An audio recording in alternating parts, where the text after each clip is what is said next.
All right. Welcome back, everyone, to another episode of the CV Update, and happy Halloween Eve to everyone. We are now at week 8 of the 2021 NFL season, and the New England Patriots will head to SoFi Stadium in Inglewood, California to take on the Los Angeles Chargers tomorrow. Kickoff is scheduled for 4:25 p.m. EST or 1:25 p.m. Pacific time. The Patriots, of course, are coming off of a 54-13 win over the New York Jets last Sunday, the first time since 2015 when the team scored at least 50 points in a game, and they are currently 3-4. The Chargers are coming off of a bye week and entered this game with a 4-2 record, but in their last game back on week 6, they lost 34-6 to the Baltimore Ravens.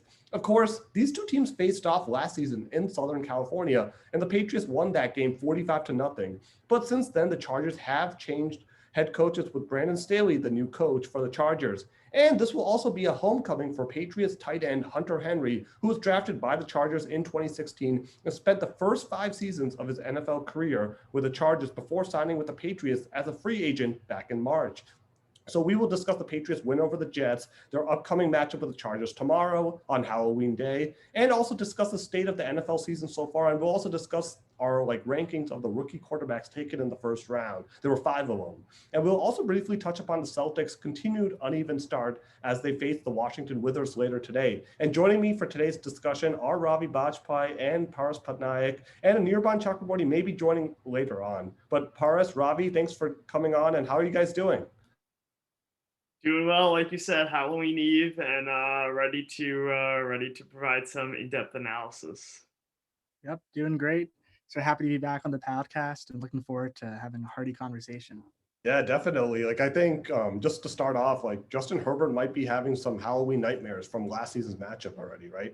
Against the Patriots. So, but we'll talk about the Chargers game in a bit because that's the intriguing matchup. But let's talk about the Jets game. So obviously this was a pretty dominant performance, right? 54-13. And I'd like to say that before we get too excited, the Patriots offense does look like it's going in the right direction now, right?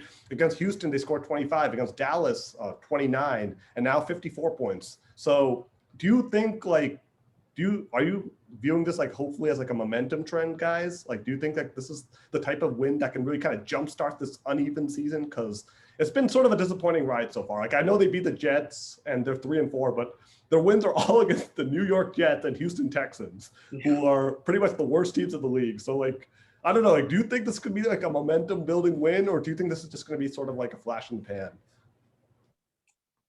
I definitely feel like we're building a lot of momentum. We had a pretty close loss to the Buccaneers, then win against the Texans, unsurprisingly, and then a pretty heartbreaking loss against the Cowboys, who will likely win the NFC East. So even though it's the Jets, so a win against the Jets doesn't mean much. Putting up 50 points against any team is huge, and an over 40-point margin of victory or something like that. So. I definitely feel like our offense is trending upward, and this will definitely this. I think everyone's the morale is very high heading into the matchup against the Chargers. Yep, I agree completely. I think even though it was against the Jets, I think this was a huge win for the Patriots. Whenever there's a very close loss, like we had 2 weeks ago against the Cowboys, I feel like those are always the pivoting moments of the season. Whether we're just going to keep going downwards or keep going upwards. And especially with the young offense that we have, being able to have a statement win and really just pound it to the Jets 1 week after the Cowboys loss was huge. So I think that not just for the offense, in terms of working together, but in terms of the whole team with their morale, getting this big win was instrumental for the rest of our season. No, I definitely agree, right? They just started off on a roll, and Mac Jones had a career day, 24 of 36 for 307 yards, 2 touchdowns, and he was only sacked once. So the offensive line, it was good to see them doing better. Obviously, that's been kind of a criticism point for us, and rightfully so. The offensive line hadn't been very good, and I still don't really know how good the offensive line is because I don't think the Jets' pass rush is really good at all. So it's hard for me to really judge that, but I'll take it. at this point, like we have to take what we get. And Kendrick Bourne, it was nice to see him get that trick play, that touchdown to Nelson Aguilar. That was good. So, I mean, more trickery. That's good to see. Damian Harris, I thought was awesome this game. 14 carries, 106 yards, and 2 touchdowns. And then J.J. Taylor, 9 carries, 21 yards, 2 more touchdowns. Like those garbage time touchdowns were kind of fun to watch because I wanted them to hit 50. I was really hoping it the whole time. So I'm glad they were able to get those touchdowns. A little bummed about Jacoby Myers not getting his first career touchdown yet, but hey, a new opportunity this Sunday against the Chargers. So yeah, I mean, all in all, like Hunter Henry, once again, a touchdown. This is actually his 4th straight game with a touchdown pass. So he's starting to emerge as like that key red zone guy. That's actually very important to have because the Patriots don't really have that anymore. Like they haven't had that like really probably since Rob Gronkowski, right? In 2018 was his last season here. So having like a key red zone guy for the quarterback to go after is huge. So Hunter Henry's starting to emerge as that. 4 touchdowns in the last 4 games and 1 per game. Yeah, that's always what I was hoping Hunter Henry would be as soon as we signed him. You know, I've been a longtime fan when he was with the Chargers, and I definitely feel we have been missing that red zone presence.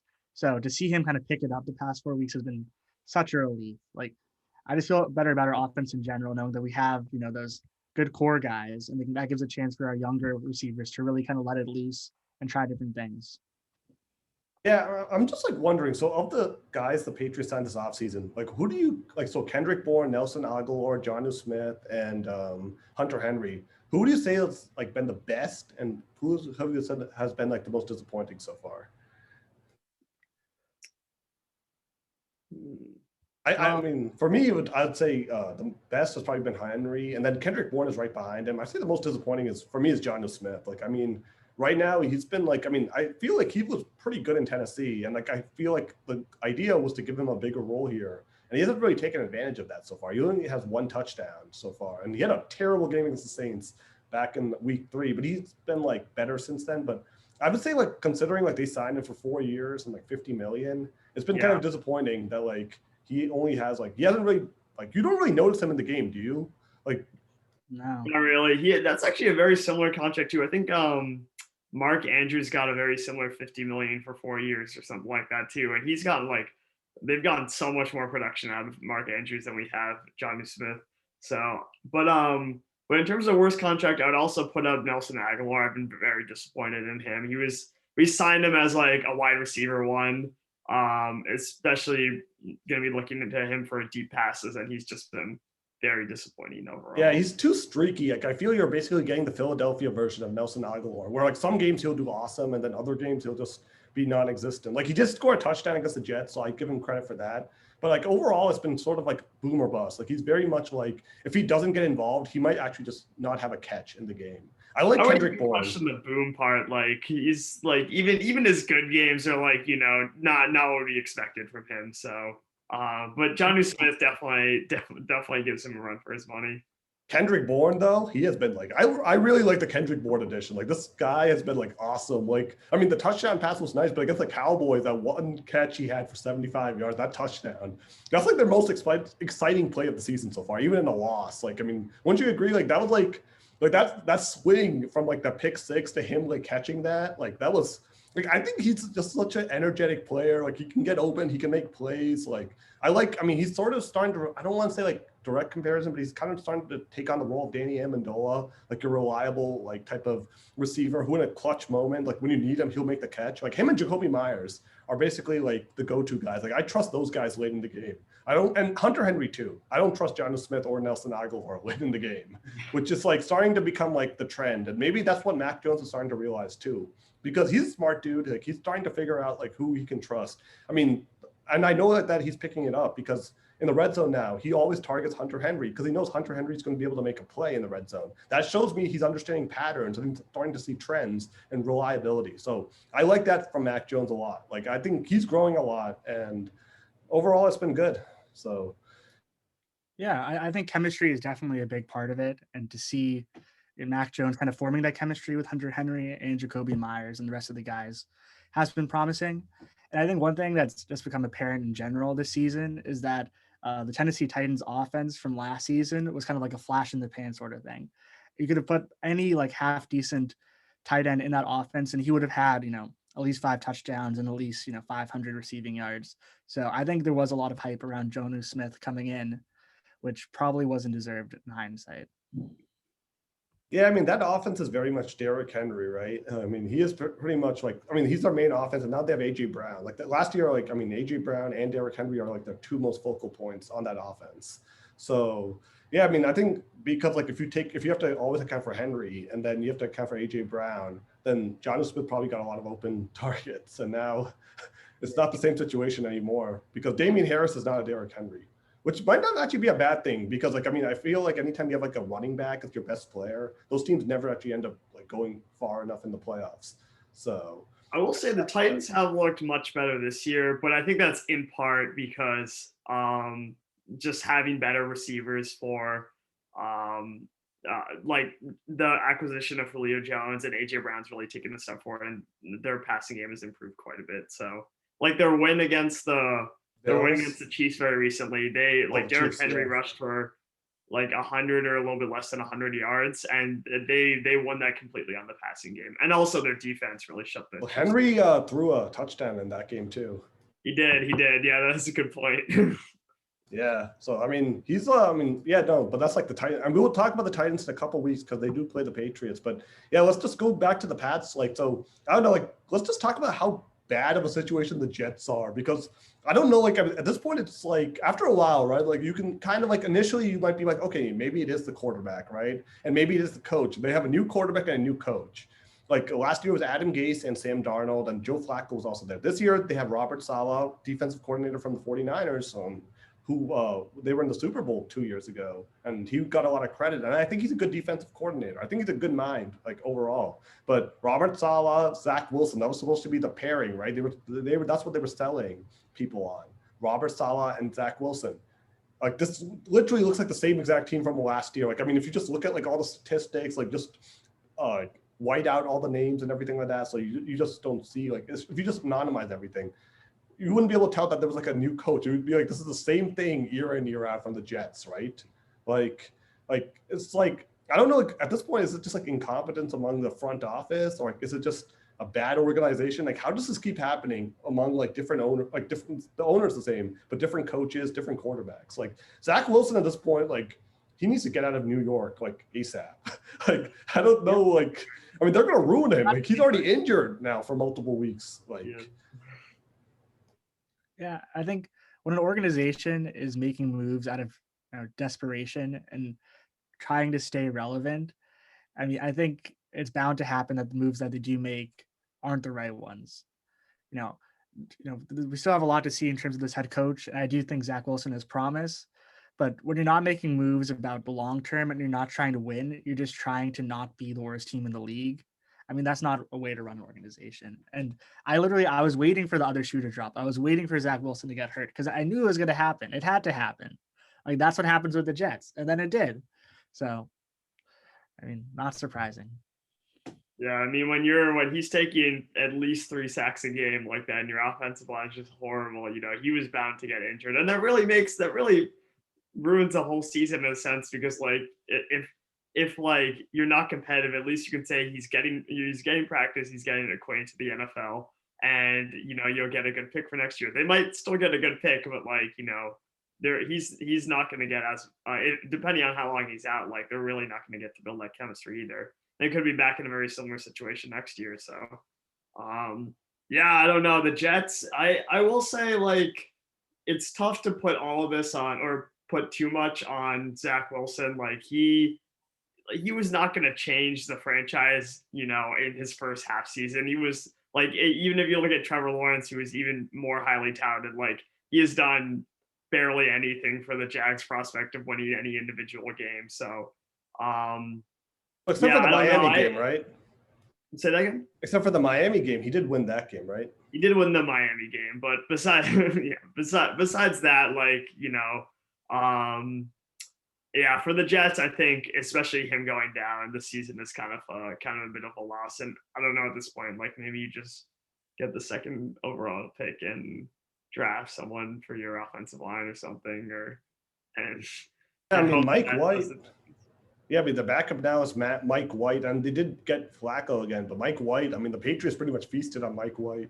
Other than the one touchdown drive he had, which was actually a pretty good drive. Like, I was kind of impressed initially by him, and then he went back to being like a backup, like the 5th-round pick, like everyone expected, like 2 interceptions. Like, yeah, I mean, I don't know. The Jets situation is just amazing. Every year, it's like a revolving door. So, I don't know. I can't imagine like being like someone who supports the Jets or like this type of team where like every year it would just be like the same thing over and over. So, I'm glad at least the Patriots have shown improvement going with a rookie quarterback, and like looks like, I mean, they're trending in the same direction. And Wilson was taken in the 1st round. And we'll get to this draft, but Wilson was taken 2nd overall. The Patriots took Mac Jones 15. But like, I guess this is a good transition now. So like if you had to redraft these 5 quarterbacks, like obviously I know it's not like a complete comparison because some guys have played more than others, but if you had to really like do the draft again today, like who would you rank among the 5? So Trevor Lawrence 1 to the Jaguars, Zach Wilson, Jets 2, Trey Lance to the 49ers, he was 3rd, Justin Fields went to the Bears, and then Mac Jones was last. So if you had to re-rank these 5, like what would you rank them as today, like in terms of the draft and performance overall? That's a good question. And I think for rookie quarterbacks, it always comes down to the system, right? How well is the quarterback fitting into the system? And then in their 2nd and 3rd year, it's about how did they change the system, right? So right now, just based on the systems that they're in, I feel like Mac Jones has the best fit. However, talent-wise, it's still really hard to tell. I'd probably still draft Trevor Lawrence first, but I definitely would have put Mac Jones maybe 2nd or 3rd over Justin Fields and Zach Wilson. But yeah, it's really all about the system. Like, I don't think Mac Jones would be thriving the way he is right now if he was on the Jets. He'd probably be hurt, to be honest. Yeah, I agree. Like, I mean, I think honestly, like if you took any of those 5 guys and put them, actually, except for Justin Fields, I'm a little bit skeptical on him because I think Chicago at least has a pretty good, like, I mean, it's not a great system, but at least it's a solid system. I think Fields is definitely probably, I'd pick him last among the 5. Like, I would rank him 5. I still think Lawrence, like, I think Lawrence, like, if you put any of those other guys in New England, I think they would be doing well. Like, if you put Zach Wilson with Bill Belichick, Josh McDaniels, a good offensive line, like a smart play calling, I think he'd be doing really well right now. Maybe, like, I don't know, like, I mean, how he'd be doing with Mac. And Trevor Lawrence, too. Like, I mean, Trevor Lawrence is like a pure pocket passer. And, like, I think that's kind of what Brady was. Like, if you put him with the Patriots, I think he would be doing great, too. I think the Jaguars are just, I mean, I need to give them a little bit more time to like really judge them, but I would put Fields last. But I mean, really, I'd still say like Lawrence, Wilson are still like the top 2 picks. They're just kind of unfortunately in really bad situations. Trey Lance is really hard for me to see. Like hasn't looked like great so far, but it's also like kind of early. And what I kind of learned after 2018, after seeing Josh Allen his rookie year, I've kind of learned that players can actually take a leap probably year 3. So we probably don't know the answer to this question really until 2023. Like in the end of 2023, we probably won't be able to tell who actually is the best among this. But because like that 2018 draft class, every year it was like kind of a different quarterback who kind of took the number 1 QB spot. Like first it was probably Lamar Jackson and Baker Mayfield. Then 2019, Lamar Jackson won MVP and he was the best. But then last year, Josh Allen like really took off. And now I would say he's probably better than Lamar Jackson. And Baker Mayfield's still really good. And then you have Sam Darnold, Josh Rosen, who are just kind of at the bottom. Darnold at least is a starter in Carolina, whereas Rosen's like out of the league or a backup somewhere. I don't even know. So, yeah, I don't even know where he is now. I mean, I think he signed with the Buccaneers at some point. He's been sort of rotating around teams. Oh, no, you're right. He is on the Buccaneers, the chosen Rosen. Yeah. Okay, so he got a Super Bowl ring before any of those other guys. So, GOAT. yeah. Yeah, I don't know. I think Paras makes a really good point in that you have to think about the team that they're going into. It's definitely too early to tell the long-term potential of either Trevor Lawrence, Zach Wilson. I kind of agree with the skepticism around Justin Fields. I will say, as a Justin Fields apologist, the Bears actually have the worst offensive line in terms of sacks given up this year. So that's definitely been pretty tough for him. But it's like for Justin Fields, at least we get a comparison between him and Andy Dalton, and he's definitely played worse than Dalton for sure. And for between Trey Lance and Jimmy Garoppolo, I'd say it's a bit of a wash. We haven't really seen Trey Lance too much. I think that the fact that the 49ers have already, like, they lost to the Seahawks and they lost to the Cardinals, and they don't really have any hope of winning the division or probably the wild card either. We're gonna see more of more Trey Lance. So I'm excited to see that.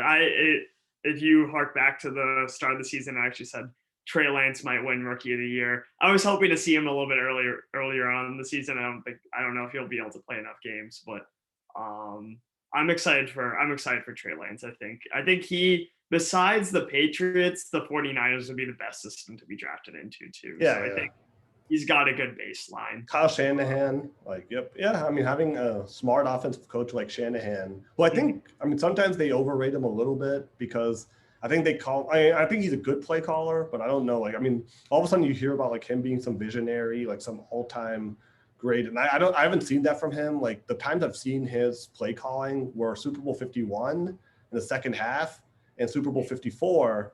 And that's when, like, I mean, his touted play calling basically let the team down in 2 Super Bowls. So I'm not the biggest Kyle Shanahan guy, but I mean, okay, I'll give him the benefit of the doubt. But I mean, so far despite making the Super Bowl too, I believe he has a losing record with the 49ers overall because of this season and the previous season too. So yeah, I mean, they've only made the playoffs once in his like 5 years as coach now. I mean, it might be like, I mean, and look, it was like 2017 he was hired, and they were pretty bad that year. They got Jimmy Garoppolo. 2018 they lost Garoppolo to the ACL. Then 2019 Garoppolo's healthy. They make it to the Super Bowl, and then 2020 Garoppolo's injured, and Garoppolo got injured again this year. So yeah, like.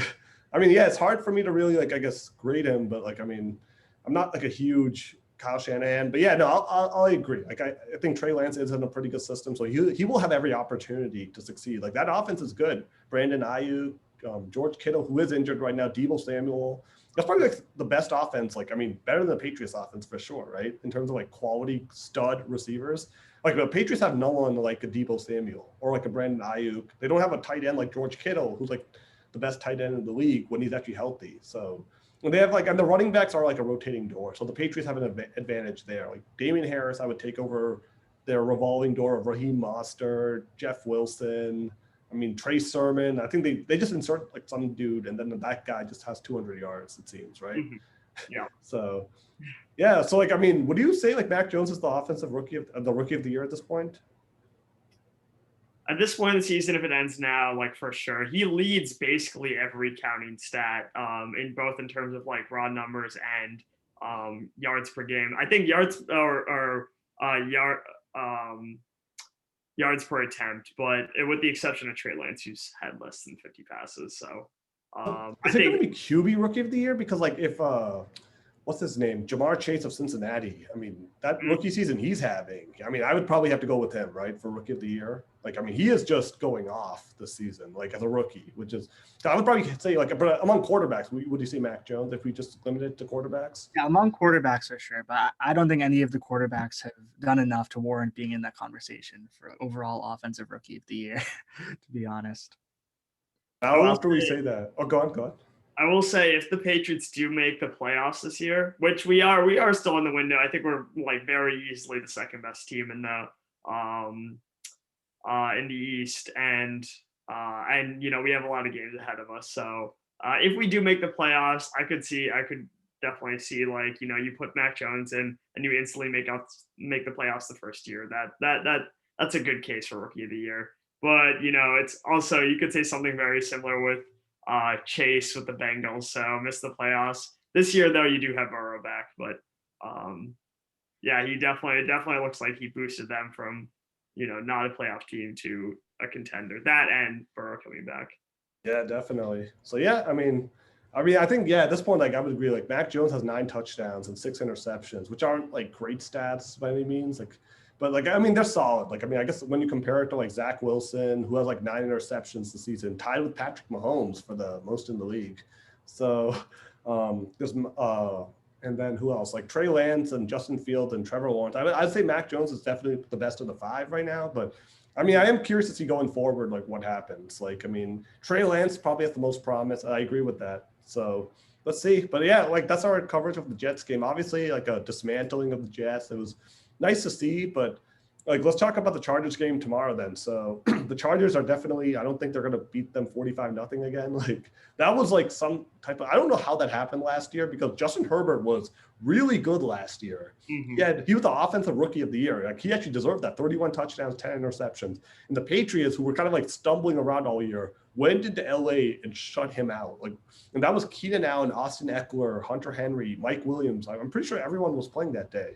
And they didn't allow a point, which is, I don't know how that happened, but it happened. So I'm like, for tomorrow, like, what are your keys for like this type of game? Because I think it's going to be very interesting to sort of see like how Bill Belichick sort of matches up with like the Chargers offense. I mean, I think one key is definitely going to be, and for me personally, since Austin Eckler is on my fantasy team, whether he plays tomorrow, he has been dealing with an injury, so I think that's going to be pretty big, just in terms of the weapons that the Chargers will have. Besides that, I would really look to see the Patriots offensive line. Obviously, they've been in and out. They did protect Mac Jones pretty well against the Jets, and I think if they continue to protect him well, we could see more of him dropping back and being able to pass without any drama. And I think that'd be a big that'd really help the offense overall. The biggest single thing that could help the offense. so here's the thing though, right? Then normally I would agree, but the Chargers actually pass defense is 4th ranked in the league. Actually, they're actually the 4th best pass defense. Their run defense though is last in the league. So I can already have a sense. I already know what's going to happen. I have a feeling we're going to see a very heavy amount of Damian Harris again with Ramondre Stevenson, Brandon Bolden, J.J. Taylor, whoever, like all the running back committee. I have a feeling we're going to see a lot of that because their defense, the run defense is the worst in the league. Like, but their pass defense is 4th in the league. I mean, they have a pretty good secondary, like Dervin James, Asante Samuel Jr., whose dad, of course, was with the Patriots, played with the Patriots, won 2 Super Bowls. So that's going to be an interesting one. Like, I think for me, like, I want to see Mac Jones air it out, but this might not be the game to do it. And I have a feeling we could see a lot of run plays this game. Like, if the run defense is so bad, you just basically just keep trying to run it, gain first downs, and do short passes. Like, I have a feeling this could be the game where Mac Jones has to throw a touchdown pass, but Damian Harris in the run game gets like 3 touchdowns. Like, do you think that could be possible? I think it's possible, but I think we can't forget about Hunter Henry. I mean, already on a 4-game touchdown streak, when you're playing against his old team. I mean, I think if he doesn't score a touchdown, he's at least going to kind of really get in there and use his muscle to make some big plays and get some big first downs. So I think, mainly running game, I can definitely see that happening. But to have that fire coming from one of your more veteran players, wanting to make that statement win, I think that definitely will be a good passing option for Mac Jones to get some big plays in the runs. So I definitely think like they're gonna have to do something like that. Like they'll definitely have to like pass at some point. But so yeah, I think Hunter Henry is going to be key. Like I think it's going to have to be finding that mismatch, like going away from Asante Samuel Jr. or their other the Chargers secondary players. And they also have Joey Bosa, who's one of the best pass rushers in the league. Nick Bosa's brother, who's on the 49ers. So like that's going to be the type of matchup. I think it's going to come down to the offensive line because this is going to be a tougher test than the Jets. Like how well can the offensive line? So I agree with you, Ravi. I'm a little bit like, I'm still not like entirely sold like that this team is like on the right, like completely on the right track. Like I think they are like trending in the right direction, but like I don't know if they lose to the Chargers tomorrow, it's going to be the same story from the Cowboys game where they were like a game under 500. They were playing a quality team and they lost. Like so that's why like this game is really important for them to win, right? Because if you win this game, you're 4-4, and now you play Carolina next week, and we saw how bad Sam Darnold looked. So you have a chance to be 5-4. You have to have a chance to be over 500, and and then you can really go on a run. Like I mean, you play Cleveland after that. Like they're also sort of looking like on and off, right? So a lot of injuries. Yeah, exactly. So like I feel like this can really kind of jumpstart their season. If they can actually beat the Chargers tomorrow and then you beat Carolina, you beat Cleveland, you're 6-4. And then I can say, okay, that 54-point outing against the Jets actually sparked this offense. But if it's the same, like they need to win tomorrow. Like I cannot, like this is almost like a must-win game, right? At this point. Like I know like they might not be out of the playoffs, but like they're like 1.5 games out of the I think the 7th seed right now. I think I forget who. I think Cleveland has the 7th spot. So they're like there, but like would you agree this is a must win, or do you think I'm kind of overemphasizing it? I think they'll have opportunities to. I don't think it'll be a must win, but I think they definitely need to, like, winning this game would like very much void their chances. If they don't, like you said, they play Sam Darnold the following week, and they'll be still what they would be 4-5 then, and 4-5 is still in the playoff picture of getting the wild card. But for momentum wise, like I would say the almost win, the very close game against the Cowboys, and the Jets had them trending in the right direction. In terms of building that momentum, this win would, like, in terms of my internal chances of them making the playoffs, this would make a huge difference beyond just numerically winning a game. Yeah, and go on. Sorry, I was going to say I kind of agree with that. I think, again, it's all about momentum. And rather than what the final scorecard says, it's just going to be about how this game played out. Because you can say, okay, the Cowboys game, even if we lost, the fact that we're even able to keep pace with the Cowboys kind of did probably spark something in our guys that fueled them to go to the Jets next week and just completely destroy them. So if a similar situation happens with the Chargers, if it comes down to the fourth quarter, if we're scoring points, if our offense is working, if our defense is making stops, even if we don't win, I feel like we'll still have enough to keep carrying on. But if the Chargers come and just completely wreck us, or if it's not even a close game, then I don't even know that I can be 100% confident about the game against the Panthers. Then that could be a close game. And then obviously if we lose that, then we're basically out of it. So I think having a strong game and having a competitive game is really important. But if we do lose, that's not the end of it. Yeah, I agree. Like, I mean, if you go out and like after this game, you lose like 24-0. Like, I mean, you remember like, so after the Chargers game last year, they won 45-0. They played the Rams 4 days later. It was a Thursday night game. I don't know if you guys remember that game. They lost that game like 24-3. So that was like a big momentum, like killer, right? Like, I mean, you had just in that same stadium, you had scored 45 points. 4 days later, you only managed a field goal. So that was like, I mean, that's why I'm kind of skeptical on this team overall, because like post Brady, like if this happened like during the Brady era, you lose a close game, you always kind of knew that they were going to bounce back. But like this team hasn't really shown that same, like since like with Cam Newton or Mac Jones, like it's hard for us to really see that like same thing. So that's where I'm a little skeptical. But you know, like when we talk about like these like close losses, I guess one story I kind of remember from the 2001 season, I know this is like before you guys were even probably watching football. I mean, definitely. But basically, so in 2001, which was their first Super Bowl winning season, they played the St. Louis Rams at the time in the regular season. And they lost that game by like 7 points. And the Rams at the time were like one of the Super Bowl favorites. And after the game, like they lost by like 7 points. And there was like a late drive, which Brady, who was a rookie or second-year player, wasn't able to get. And after the game, Belichick was very satisfied with the effort. And he said, like, you know, like we played hard, we lost, but we might see them again later in the season, which kind of foreshadowed that they saw them in the Super Bowl. And of course, that's the Super Bowl that they won and kind of kick-started that dynasty. So is that Cowboys game kind of like this, or is it just going to be another flash in the pan? That's what I'm sort of trying to wonder. Is it going to be something, I mean, I'm not saying they're going to win the Super Bowl this season, but is it going to be something that kind of kicks off like a strong finish to the season where they actually go to the playoffs? I still don't know. Like, I really need to see tomorrow that they give good effort, like, and make it competitive. And I have a feeling they're going to make it close. Like, I don't know. We'll get to the predictions next, but before we do that, like any other matchups for the Chargers that you really emphasize are key? Is that like your hotline for information? Yeah, it's I'm actually adding in the sound effects. No, I just got a quick call. I think one thing that'll be really interesting is Justin Herbert. You know, that being probably his worst game last year, losing 45-0, and then coming off a pretty hard loss 2 weeks ago. You know, everyone knows he has talent. Everyone knows he's going to be in the future one of the best quarterbacks in the league, probably top 5. But you know, this is a pretty legit team, the Patriots.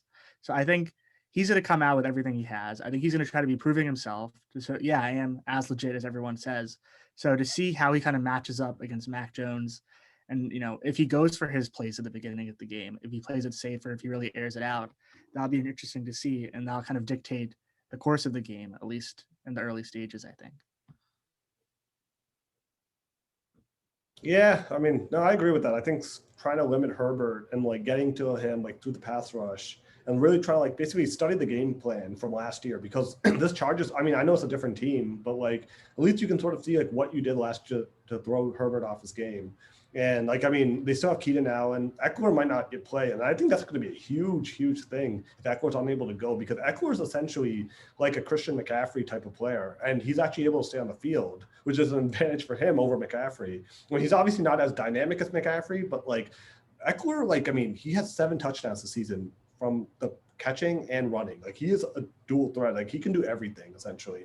So I think if he's not able to go, that is a major, major loss for the Chargers on offense. And I have confidence, like the defense, like, so the Chargers receivers, Mike Williams and Keenan Allen, I say like they're not as good as Dallas's of Amari Cooper and CeeDee Lamb, who the Pats saw 2 weeks ago, but they're still really good. And like that game, CeeDee Lamb like absolutely torched the Patriots secondary. Like I'm a little worried because I think JC Jackson will be fine, but if Jalen Mills, I've not been happy with Jalen Mills' play. And if he's tasked with like Mike Williams, I can see Mike Williams having a CeeDee Lamb performance again. So that would be like one key, really try to limit their offense, because they have a lot of players on offense this time. Like Jared Cook, who's a pretty good replacement for Hunter Henry. Like they signed him in the offseason. So I think like it's going to be a matter of like whether or not the Pats offense at the end of the day can keep up with the Chargers offense. I think this could be a pretty like high scoring game again, like the Cowboys game was. But yeah, I mean, what are your picks for tomorrow? Okay, let's do score predictions. And these are always the fun ones. So who are you predicting tomorrow? For predictions, I can go first. I think that it will be a close win of 27-24 Patriots. Okay, so Nick Folk kicks a game winner. It kicks the game winner. It could very easily be the opposite situation too. I am predicting a really close game though. So I think the Patriots momentum is legit, but at the same time, like Herbert has been playing like on the close to MVP level this year. So it could go either way. Like you said, it might come down to whether Eckler plays or not. Paras, what about you? I would say first, just in general, if either team scores above 30 points, I think the Chargers are going to win. I think we really got to keep the Chargers offense under control. And if we do that, my prediction is Patriots in a close win again, 24-20. 24-20, okay. So like if you remember the Browns game from a couple weeks ago, the Chargers, it was like 47-42. So yeah, I do not want to get into like an offensive shootout with the Chargers. Okay. I mean, I don't know. I like the optimism. I'm just, at this point, I'm still not entirely sold. Like if they win this game, then I'm going to change my tune, but I'm going to say Chargers win this one. It'll be a close game. I say Chargers 31, Patriots 20, or hold on, 31. Okay, I'll go Chargers 33, Patriots 27. It's going to be an overtime loss again. Mike Williams. Yeah. I think it's going to be 33-27, yeah. So in overtime, the Chargers score. I mean, I hope I'm right. I hope you guys are right. And I think it can happen. It's one of those things where I don't want to like keep believing the same thing. Like it's like the Celtics situation. Like you think they've turned it around and then they lay an egg. Like remember the Celtics with the Hornets? Like they beat the undefeated Hornets and then they lose to the Wizards. So like I've seen that way too many times recently. But this is Mac Jones's chance to prove me wrong. And I hope he does. I will be very happy to be wrong on this show. So yeah, that's our take. So yep, Ravi and Paras picked the Patriots. I'm going with the Chargers, but I hope they're right and they hope I'm wrong. So we're all on the same team here at the end of the day. So all right, and let's just talk in general throughout the league now. So I don't know if you guys caught any of the Packers-Cardinals Thursday night game, but what a finish that was. Like, do you think Arizona, so now Green Bay is 7-1. They were without Devontae Adams, Alan Lazard, they lost Robert Tonyan, their tight end, and they were still to beat the undefeated Cardinals. Like, do you think the Cardinals were kind of like overrated, like going into this, like, I mean, not overrated so far. Like, do you think they're kind of overrated? Like they're not like, they're good, but they're not like as good as everyone was hyping them up to be. And this game kind of showed that, or do you think that they're still like a real contender? I think they're still legit. Kyler Murray's clearly taken a big step forward, and their defense is very convincing overall. I will admit, like losing to a pretty heavily injured Packers team, that's definitely like changed their competitiveness in my mind.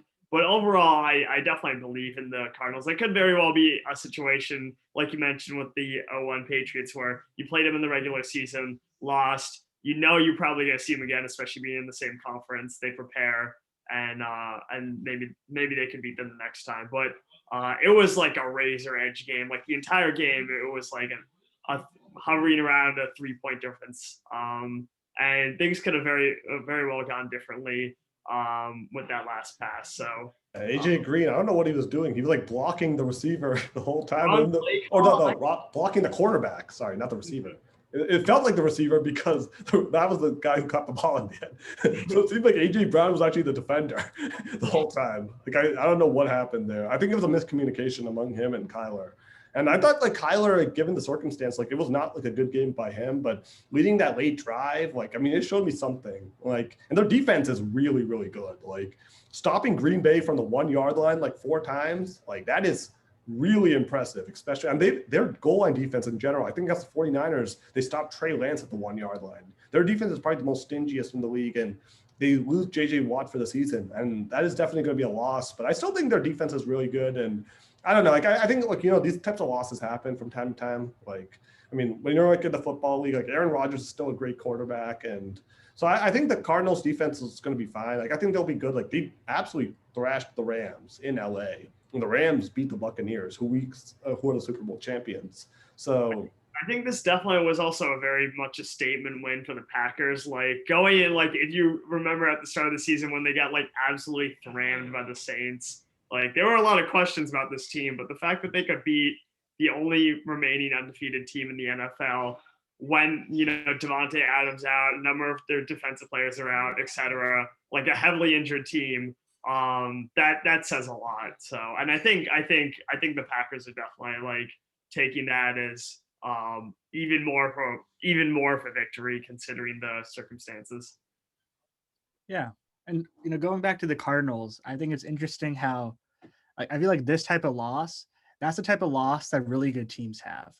Like when the Patriots were in their heyday, like 14-2, 13-3 seasons, and we'd like lose a fluke game we weren't expecting. It'd be a loss like this, where we played good, the defense was strong, the offense had some good moments, but also didn't have some good moments.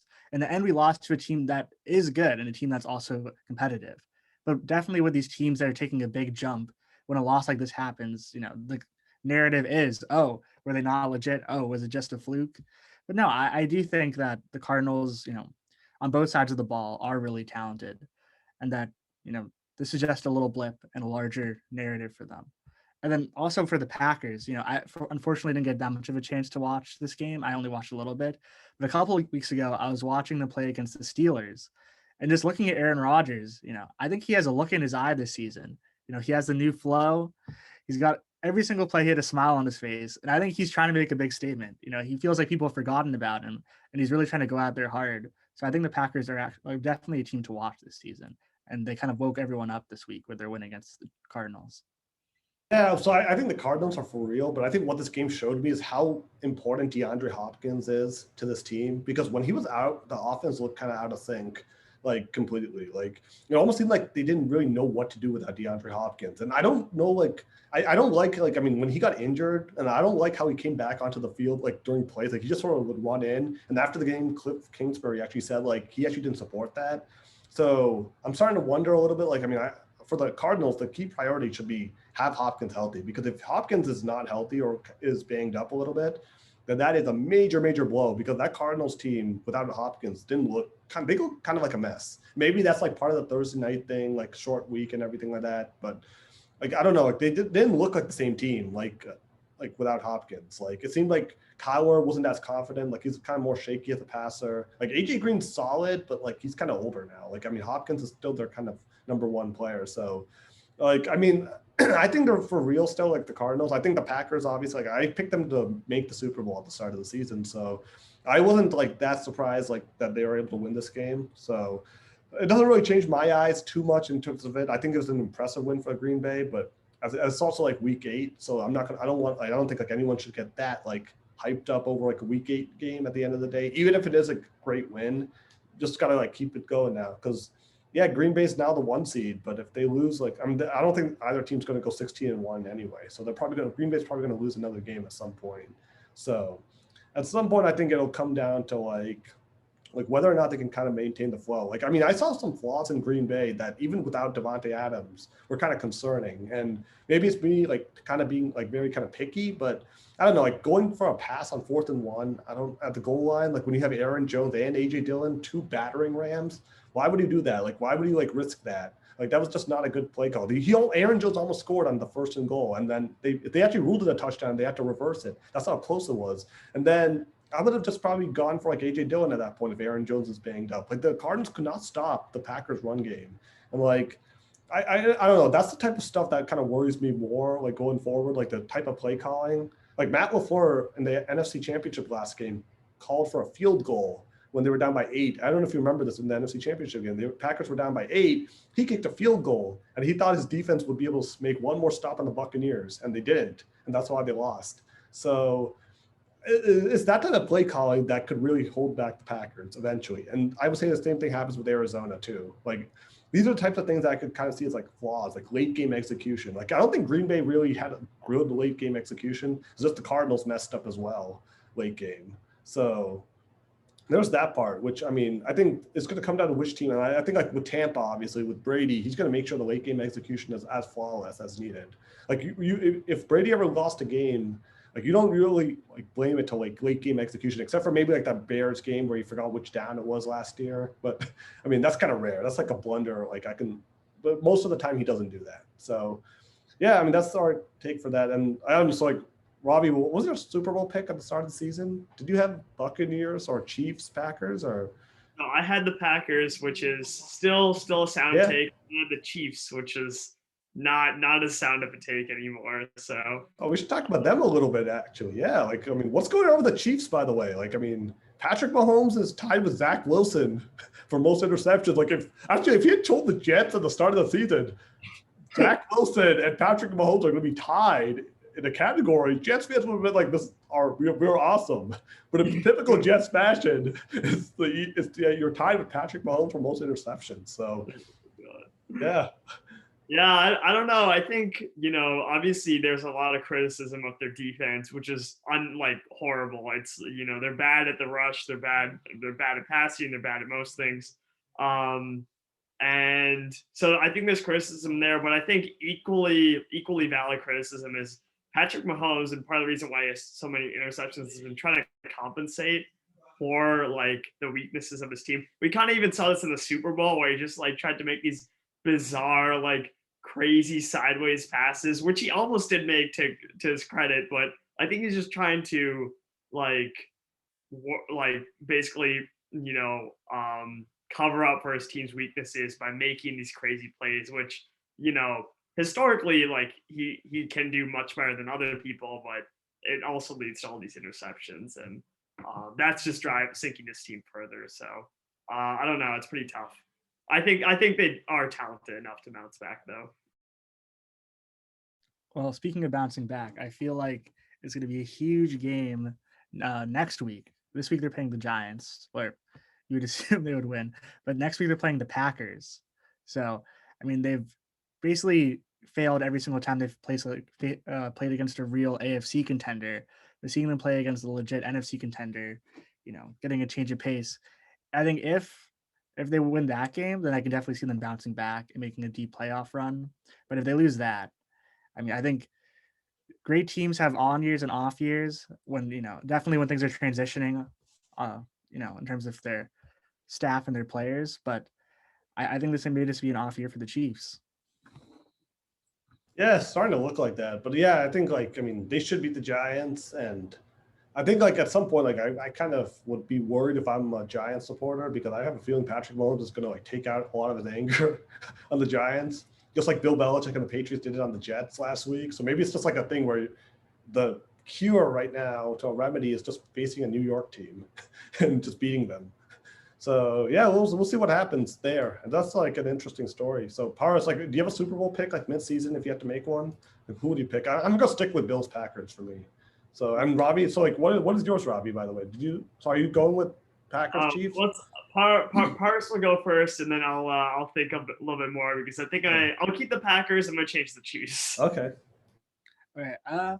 I really like the Packers, but just to switch it up and just because I like this team in general, I'm going to go Rams-Bills.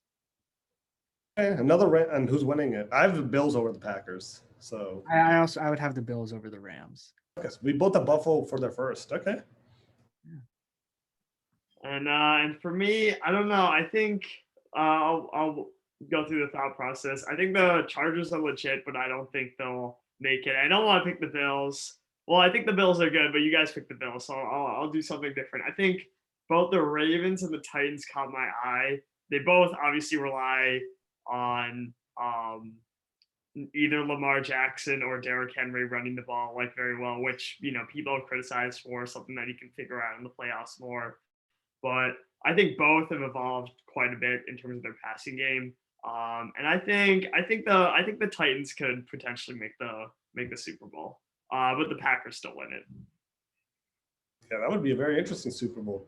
Titans Packers. Wow, that would be a very interesting game. Like, I mean, that would be like Derrick Henry, Ryan Tannehill versus Aaron Rodgers, and then Derrick Henry versus Aaron Jones. There's some good matchups over there. I mean, the Packers have a clear edge at quarterback, but yeah, I mean, but like the rest of that team is like kind of interesting. Yeah. So okay. So yeah, no, those are our matchups. And all right, just a quick Celtics minute. I mean, right now, like the Celtics are just pretty much like they've shown me like they look like the same team from last year. Like they've probably become worse without Kemba Walker, but like Paras, like I don't know, like Ravi, like what do you think like this is basically like the same team, or do you actually think there's hope that this team can actually improve? Like that Wizards game was horrible to watch, and that Toronto game was absolutely embarrassing for like a team, like their home opener, like with a new coach, and they lose by 32. They haven't won a home game yet so far, right? Or no, they haven't won a home game yet. The 2 wins were on the road, Houston and Charlotte. So like, is this like basically the same thing from last year? Or are we just going to keep seeing like inconsistent play? Like every now and then they'll step up and beat a good team, but then the rest of the time they'll just fall back and not win. Yeah, I'm definitely not optimistic. I think we will see the same kind of inconsistency. Losing Walker, one of the added side effects is that we could lose like a very important scorer for our team, and that really puts a lot more emphasis on Jaylen Brown and Jason Tatum picking up the slack. And I think even early on in the season, we're seeing that that's kind of tough. Like they just like even in losses, they like the team is so reliant on them scoring just to stay competitive. So could they potentially figure that out part way? I think Dennis Schroeder has been picking up some of the slack among other people. But I think yeah, the team will live and die by the Tatum Brown duo, and then the fact that they won't really get much relief means that we might see this sort of inconsistency. The Celtics. I went to a Celtics preseason game against the Magic about 3 or 4 weeks ago. And, I was watching Jaylen. Jaylen was going off. Jason Tatum was Jason Tatum, really talented guy. Al Horford was running like crazy. So from then on, I knew Al Horford was going to be pretty decent this year, which was really, a big relief. And even looking at the young guys were playing great. So if you asked me 4 weeks ago how the Celtics were going to be this season, I would have said that they'd be legit. I was going to say they'd shock the league. They'd be a top 3 team. It would give, Milwaukee, Philly, all those teams a run for their money. But now, I mean, I think there must just be something wrong at the core of this team. If you told me Al Horford would be playing the way he's playing, I'd say, okay, they must be doing well. If you said that Jason Tatum and Jaylen Brown were continuing to make strides to seem like they'd be legit all-stars the way that they have been, I'd say they'd be a good team. If you said that our young guys, Grant Williams has actually been playing pretty well, the past couple of games. And Robert Williams too. Robert Williams is like kind of a legit, mid-level center. So we have all the pieces. Even Dennis Schroeder is playing fine, but there's just something about how we're all playing together. And, I saw this, I think like 2013, 2014, like right after Rondo was leaving and Jeff Green and those guys, where we just couldn't close games. Like in our Wizards game, sure, we stunk and then we came back and then we stunk again. So just in general with the Celtics, I feel like there needs to be some sort of culture change. We need more of, a strong leader. I don't know who that would be, if it's Jaylen Brown or if it's Jason Tatum or if, someone else needs to come in. I also think we can't force that. I think we tried to force that with Kemba, tried to force that with Kyrie, but, it's just really partially a waiting game, but partially, not settling with the Celtics and just trying to figure out different things so that this whole season doesn't slip by and we end up being, a 6th or 7th seed and then exiting quietly in the first round. So Like right last now, year, right? So last year. So right now, pretty worried about the Celtics, but I mean, the pieces should be there. So yeah, sorry for rambling. oh, like I think like at this point it's just frustrating. Like that Wizards game, like it's like even their wins, like they haven't really been like convincing wins. Like I mean, the Charlotte game was kind of nice, but like every game it seemed like they're always like playing from behind. And they actually, I think against Houston, like they sort of were able to like manage that, but against Charlotte they weren't able to like. I mean, it was like they won that game in overtime.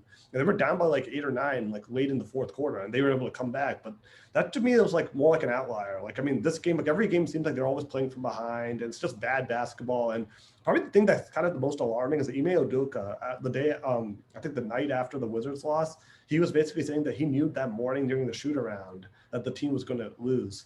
And that's very concerning because the shoot around is supposed to be just like, you're just shooting like shots at that point, right? Or just like light practice. So if Ime Udoka could tell then that the team was going to lose, that's a very bad sign. So I don't know, at some point, like, I mean, I kind of wonder, like, is it just the players don't have that other factor? When I say that, it's like, do they just not have like, like, there has to be something there. Like there are a lot of talented players in the NBA, right, who just never pan out. Like they never are able to win championships. They're very talented, but I don't know, for whatever reason, maybe they're just not into the winning part. Like I don't know if Jason Tatum and Jaylen Brown are like that. Like I want to say that like because Jason Tatum and Jaylen Brown, like those two should be your core. Like you look at like the Phoenix Suns, like right, like last year with Devin Booker, DeAndre Ayton, like a young team. That's sort of should be what the Celtics are trending towards. Like Utah with Donovan Mitchell, Rudy Gobert, like that's the type of team I would expect the Celtics to be in year 5. Instead, it seemed like they've like really regressed since they made that Eastern Conference Finals in 2018 or even like 2020. Like I mean, like it's just not good at this point. Like I don't know. So like I'm kind of just at this point I'm sort of like I don't know if, and clearly like you change coaches and it's like the same issue. So maybe it's not the coach that's actually the problem. Maybe it's just this foundation isn't like good enough. I don't know like how you change it. Like do you trade Marcus Smart? Do you get a real point guard? Like is that like one thing you go for? Like at this point I'm sort of like trying to like go for answers, and maybe that's what Brad Stevens is trying to figure out too. I mean, yeah, it's very frustrating. Like so, I mean, hopefully they beat the Wizards tonight. Otherwise, they're 2-4. And I mean, when I looked at the schedule at the start of the season, I was like, this is actually not. This should be like probably like 5-1. And yeah, so it's been very disappointing so far. I mean, they're losing games they shouldn't be losing, and it seems like they're just losing to these undermanned, talented teams, like not teams that are not as good as them. So they should, yeah. So we'll see. I mean, hopefully the Celtics bounce back, but at least the Patriots can give us at least some sort of excitement, right, for the time being. So hopefully, but yeah, no, that's going to be the episode for today. It was great talking to you guys, and yeah, we'll hopefully Paras, thank you for being on. Like I think you last joined in May, so or April or May, one of those two. It's been a while, so glad to have you, Ravi. Good to have you back on. Of course, you guys are always welcome to come back on whenever you want. Try to do these every Saturday. So okay, that's going to be our show. Hopefully the Patriots come back with a win, and everyone, hope you enjoy your Halloween. And yeah, hopefully the Patriots give a big scare to the Chargers tomorrow. So, and hopefully the Celtics can stop scaring us every game. Yeah. But anyway, that will be it. Everyone, have a good one.